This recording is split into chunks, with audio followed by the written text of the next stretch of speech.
I am Heidi McCutcheon. I'm the Executive Director for the Shelton-Mason County Chamber of Commerce.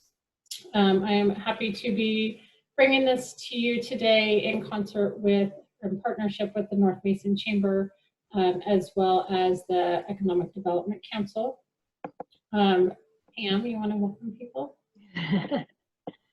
Good afternoon, everyone. Thank you for joining us. And this is, as we all know, very uncharted times, and changes are happening all the time. And we're really welcome you to joining us today, because we will bring you what we know as best as we can as things come down to us.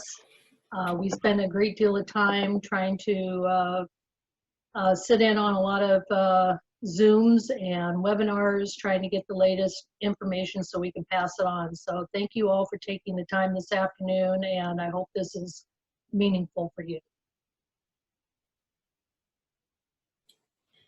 All right, so just a couple of housekeeping items that I want to make you all aware of. We are recording today's webinar. It will be posted on our website for people to review at a later time, so just that's your heads up. If you do have questions, Deidre Peterson is the host of the webinar. If you go over to the chat portion, you can see her name right up top if you want to email her a question. You are muted right now. You do have the ability to unmute yourself if you're willing to ask a question yourself. If you're shy or whatnot, then feel free again. You can private message Deidre via the chat function to ask any questions. As Pam said, we are doing our best to bring you the latest and greatest when it comes to the CARES Act and COVID-19 resources. We frequently joke that what the new normal is changed an hour ago, and we just haven't found out about it yet. And so we're, take it with a grain of salt that things are changing continuously. So with that, I am happy to bring to you today a couple of our colleagues. So we have Lee Childs with Pack Mountain Workforce. We also have Christina Chestnut with the Thurston County Chamber, and through means of that, WorkSource, and then also Chris Eiler from the U.S. Chamber. And Chris actually is really well versed with the CARES Act and has some slides and such that he can share with us also. So Chris, I will hand that over to you. Well, do you want me to go through my slides again, or? I think that we can just hit on them. I have that up if you want me to pull it up for you. Yeah, just go to the PPP slides and the EIDL slides. Yep. There we go.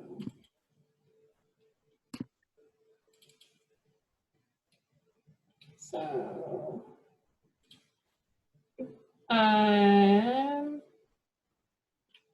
I'm just going to go ahead and start this at the beginning, and then if you want to let me know that.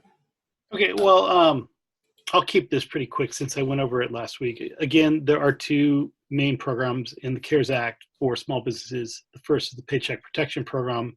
It is a loan for 2.5 months of average payroll up to $10 million that converts to a grant if the small business uses 75% of the funds for payroll, and then any of the remaining funds for lease payments or rent, utilities, and mortgage interest.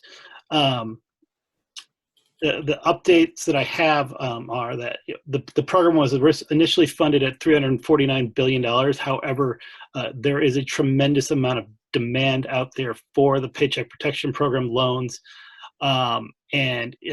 Again, if you are a business that has fewer than 500 employees, a nonprofit 501c3, an independent contractor, a sole proprietor, or self-employed, I highly encourage you to talk to your lender about obtaining one of these loans. Given the amount of demand, the program is quickly running out of money. However, Congress is taking steps potentially as early as tomorrow to begin adding up to $251 billion more into the program. Additionally, a lot of banks are beginning to hit their own internal limits, and even though they are making loans, their internal limits are preventing them from making additional loans. We are being told that the Federal Reserve is taking steps to loosen some of their regulatory requirements that would allow banks to begin lifting their internal limits so that they can issue more loans. But again, given the amount of demand, given the volume of loan applications that are going in, I highly encourage you to get into the queue as soon as you can so that you can get this money as quickly as possible. Could you go to the next slide, please, Heidi? Yes. The other significant program is the Small Business Administration Economic Injury Disaster Loan Program. This is a direct loan provided by the SBA. It is a loan, unlike the PPP, which can convert to a forgivable grant. This is largely going to be a traditional loan. However, there is the opportunity to request a $10,000, up to a $10,000 emergency grant from the SBA that will not have to be repaid. However, we are increasingly hearing from businesses and local chambers across the country that the way the SBA is dispensing this money is inconsistent, and it's being done one way in one part of the country and another way in another part of the country. And we are aware of this. We are talking to the SBA. We are trying to get more clarification on how they are going to dispense the emergency grant. Again, it is our initial understanding under the CARES Act is that it would be a $10,000 grant. However, the SBA is saying that it's up to $10,000. And so a lot of SBA offices are apparently distributing the money based on the number of employees that a business has. We are being told that they're doing it $1,000 per employee. However, we're also hearing that other offices are dispensing the money differently. So again, we're trying to get more clarity on this because it seems like there is a lot of confusion on the SBA side of this. Otherwise, we are, for those of you who are 501c6 nonprofits, we are continuing to push the issue with Congress to get 501c6 organizations eligible for the Paycheck Protection Program loans. Right now, under the statute, they are not eligible. Additionally, there is also a lot of confusion at the SBA around 501c6s and how they can access the EIDL program as well. And so we're working to get more clarity out of the SBA on that.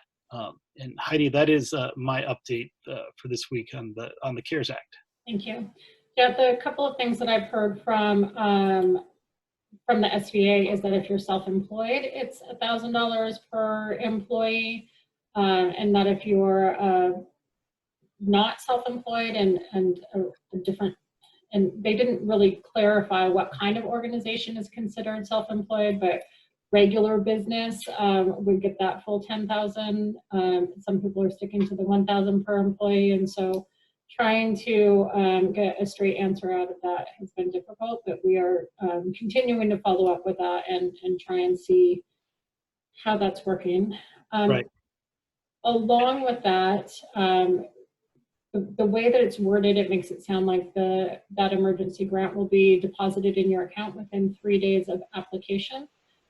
Because of the number of applications, they're saying it's, the last I heard was 14 to 21 days for them to receipt the application. And that once it's considered received, at that point, that emergency grant would be deposited into your account within 3 business days. And we are also hearing that as well. Again, that is due almost entirely to the volume of requests they're getting. The other thing, and I think you brought this up last week, just as a reminder, if you applied for an EIDL loan on or before Monday, March 30th, you need to resubmit your application. If you applied after March 30th, you should be okay. This has to do with the fact that the CARES Act was passed on March 27th, and so all of the documentation that SBA uses to apply for these loans had not been updated yet before March 30th. So again, if you applied for an EIDL on or before March 30th, you do need to resubmit your application. If you applied after March 30th, you should be okay. Mhm. Of course, there's a caveat to that also, and that's if you have received a confirmation of a loan decision, you do not need to reapply. But if you haven't seen anything since applying on or before March 30th, you will need to reapply for that. A couple of other things that we've that we're trying to catch up and learn as we go. This morning, they talked a little bit about unemployment benefits. So initially they said employers should place their employees on standby, and doing so would keep their employees from having to job search. This morning, they said that they are since waiving the job search requirement. It is now optional due to COVID-19 if people aren't comfortable searching for jobs or entertaining interviews, etc., that they are not required to do the job search while there is a stay-at-home order. They also have said that if you are placing employees on standby, then those unemployment charges will be charged to the employer, which is in the exact opposite of what we were told initially. So we're trying to get some clarification on that. They did discuss that they had initially some issues with people being able to get on Secure Access Washington. If you had an old email or it had been some time since you were able to get on that they have since made changes to that. They are expecting that on Friday, this Friday, the 10th, that the system will be able to begin accepting newly eligible unemployment recipients. So that's the self-employed, independent contractors, gig workers, so on and so forth, that you should be able to access unemployment, be able to file for unemployments beginning on Friday.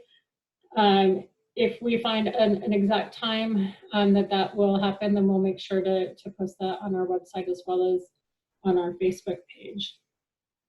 They did reiterate that the $600 additional weekly benefit goes to all employees who are on unemployment, including those who are on shared work. Even if you're only getting $1 a week for unemployment, that you will qualify for that additional full $600 a week, unless you are using unemployment for training benefits. And so sometimes they'll have use unemployment funds for a new employee at a business to pay for their salary. So if you're receiving unemployment through those means, you will not qualify for that additional $600 a week.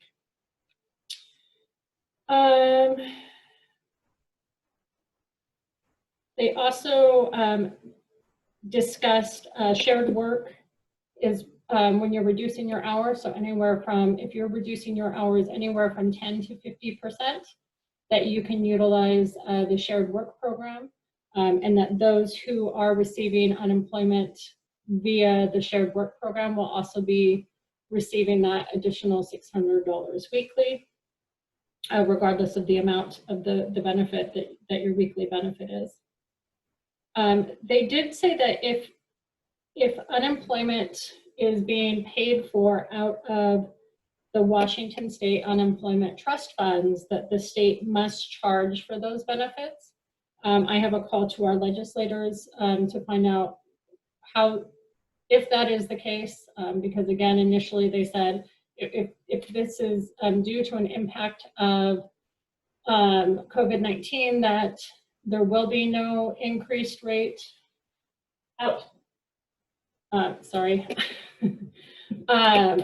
There will be no increase to your unemployment rating. Now they're saying that is not the case. So there is increased talk of an emergency special session for the legislature. I anticipate that this is one of the things that they'll discuss if and when that happens. Lee or Christina, is there anything that you can think of that needs to be added to that or clarification?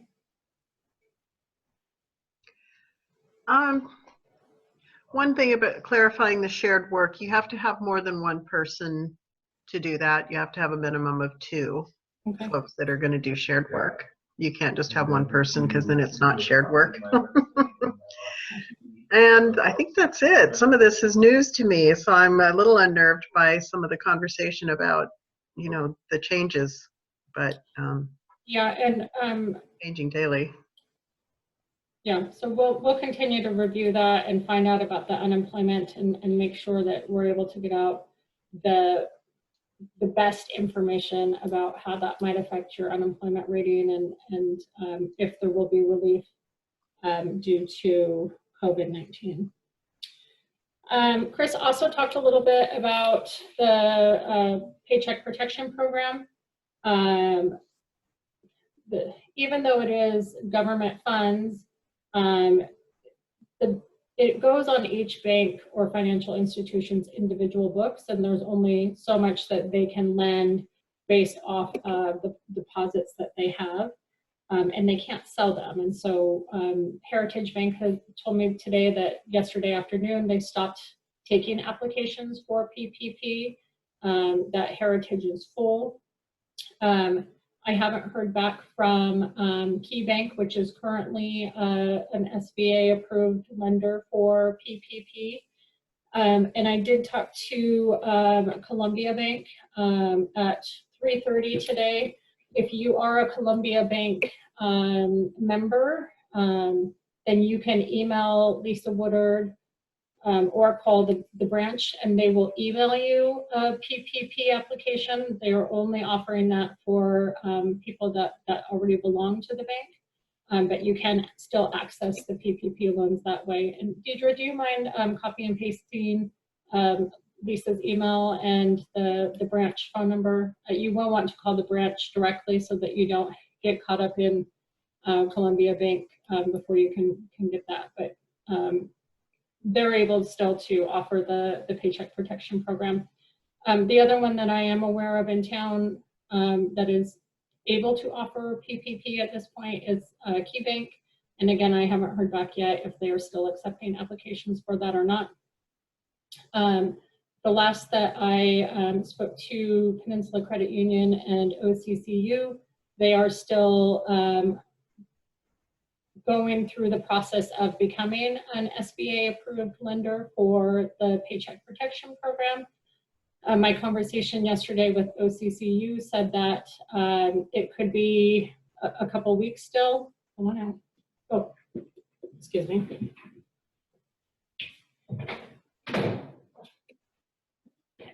Sorry about that. It could be a couple weeks still before that approval has been made and that they're actually able to process loans for that, but it is something that may continue. So I know, I spoke with Congressman Heck's aide and have reached out to Congressman Kilmer's aide. They are aware of this issue and are looking to see if there's some kind of federal relief that they can provide as they're working towards, I think it's the 4th update to the CARES Act.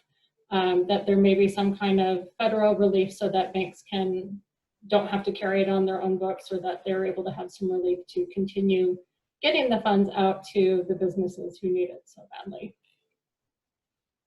Chris, do you know anything more about that? Nothing that I've come across, and I did a lot of digging into the CARES Act and the PPP program and SBA loans myself over the last couple of days. And Chris Eiler? Nothing beyond what you've already talked about. Okay. So those are the the new has changed in the last couple days as far as our understanding, etc. So unless one of our presenters has something else that they want to touch on, then we can open it up to questions. Heidi, I do have one other thing that I forgot to mention. The chamber so we have developed a number of resources to help guide businesses through both the PPP the EIDL, and the employee retention tax credit. On Friday, we also released a 3-page guide on the paid sick and family medical leave Good. provisions of the Phase 2 bill. I will post a link to that document in the chat box here in a second. Thank you. I know that's one of the things that at least my chamber hasn't really dug into is the FMLA requirements. Do you want to take a minute, Chris, just to kind of go over the 30,000 foot level of that? Yeah, so just briefly, in the Phase 2 bill, which was the Family's First Coronavirus Response Act, there is a requirement being made that businesses with fewer than 500 employees must provide 10 days of paid sick leave if the leave is related to COVID-19. The leave is going to be paid at the full rate of pay for the employee if the employee is out because of illness or quarantine due to exposure, and if the employee is out because they need to take care of a family member, it'll be paid at 2/3 the rate of the employee's regular pay, up to $200 per day. It is going to be fully reimbursed by the federal government through a refundable tax credit. Likewise, there is a similar requirement that businesses with fewer than 500 employees provide up to 10 weeks of paid family and medical leave, but only if that leave is due to take care of a child whose school has closed or daycare is closed due to COVID-19. And that leave would be paid up to 2/3 of the employee's regular rate of pay, up to $200 per day. And again, the federal government will reimburse the business through a refundable tax credit. And as I mentioned, there are a lot of questions out there about how this is going to be applied and what employees this applies to. So we have developed a guide to help businesses better understand the provisions of the Phase 2 bill that relate to paid sick and family and medical leave. And I will put the link to that document in the chat box here in just a second. Good, thank you. And we'll post that on our website also. So that's masonchamber.com/COVID-19. And you can get to it from our main page also. And Pam, I'm happy to send that link over to you too. So if you want to post it on your guys' website, then you're able to do that. Yeah, that'd be great. Thank you. Outside of that, I don't have any new updates or whatnot. I know some of you have been following these webinars from day one. Some of you may be new and are not familiar with the economic injury disaster loan or the Paycheck Protection Program. If that's the case, we can easily go over some of the highlights of that. But we'll go ahead and open it to questions and then follow your lead on what you want to know more about.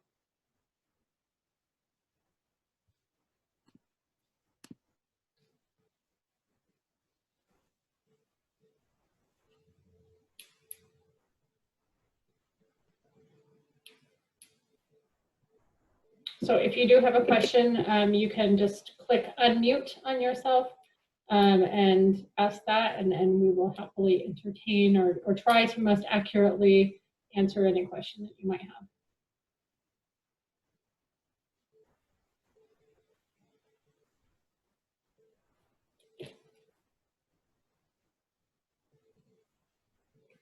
Okay, assuming that there are no questions, if somebody does have one, if you want to wave your hand or something, just let us know, then we'll easily help you get that. Otherwise, I think that covers some of the latest information or questions that has arisen.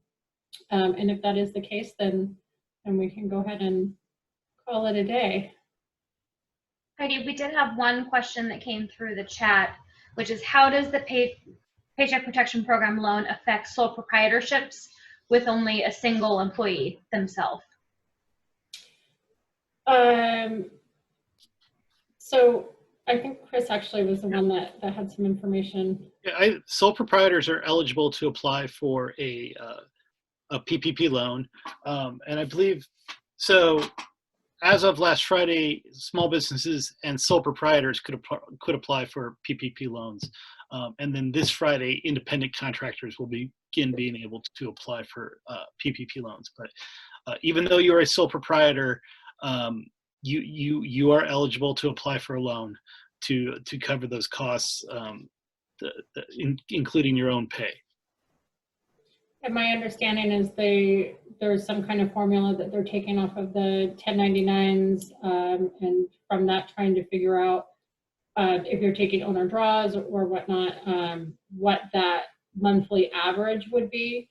And then you would qualify for 2.5 months of that pay. Right. And then that you can reimburse your own pay or what your average owner draw for that period would be. Right. And we are trying to develop a similar guide to help independent contractors and sole proprietors with this process, but our policy folks just haven't completed it yet. Yeah, and I think there's been a lot of just like the EIDL loans across the nation, that there's been different approaches to it, and that some of the lenders have looked at calculation or a certain calculation, and another may do it another way. So, but it sounds like they're kind of honing in on taking your annual 1099 and then either dividing it by 12 so you get a monthly average, and then figuring out 2.5 months based off of that. Any other questions?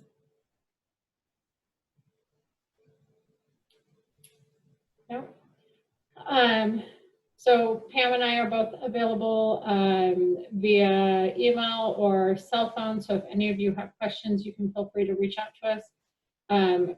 Chris Eiler, we truly appreciate the availability that you've given to us and your incredibly speedy response times. You should get a badge on your email that says, I'm a quick responder. We will be back next Wednesday at 4 p.m. With some more updates. If there is something that we find out definitively one way or another, we will post that both on our Facebook page as well as on our website. So, Pam? Yes, yeah, again, I will kind of copy that in the fact that Chris has been immensely helpful to us and a quick responder. And it's really been a place that we can go to when we're getting bombarded with different, interpretations. I don't like to use the word interpretations, but it's about the best one I can come up with on some of these. And we really appreciated Chris being out there. And we appreciate Lee and Christina being on as well. Yeah, from Pack Mountain and from the Thurston County Chamber. We just appreciate all their input and correspondence that they get us updated on things as they come out. So, and I thank all of the rest of you for taking the time out of your day today to be here with us. And we will look forward to having you next Wednesday. And we will hope things will start to kind of level out and we get some focus that we can say, okay, this is the way it is and here's what to do, and we don't have these constant like, oh, now we found this out, but we will roll with it as we need to, and we'll get you posted on it as quickly as possible. So thank you. Thank you again, everyone. Stay safe.